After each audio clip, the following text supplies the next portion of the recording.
All right, our half kneeling psoas stretch is exactly what it sounds like. We are stretching our psoas muscle, which is the biggest hip flexor in our body. So it's this big muscle that runs actually all the way from our low back through to the front and attaches to the front of that hip there, okay? And it is responsible for this hip flexion.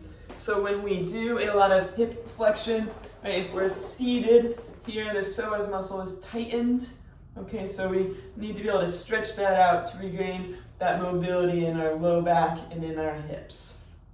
Okay, so for this one, we're gonna be in this half kneeling position. Feel free to have something nearby for you to hold on to if this is an unstable position for you. It is for a lot of people. Okay, so we're gonna be in this half kneeling position here. One knee up, knee right over the ankle.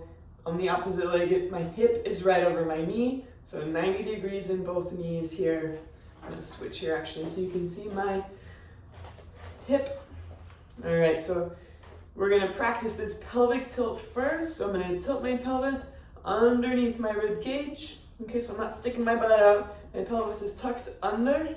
And then when I have that tuck, I'm just gently gonna push this hip forward here until I feel a stretch in the front of this leg. Okay, so I'm working on trying to find a stretch here in this psoas. You might even get some quad here if you're pretty tight. Okay, but just remember to keep that tilt, push that hip underneath the rib cage. If it's not, if you're extended in your low back, you're gonna be able to go super far without feeling anything there in your hip.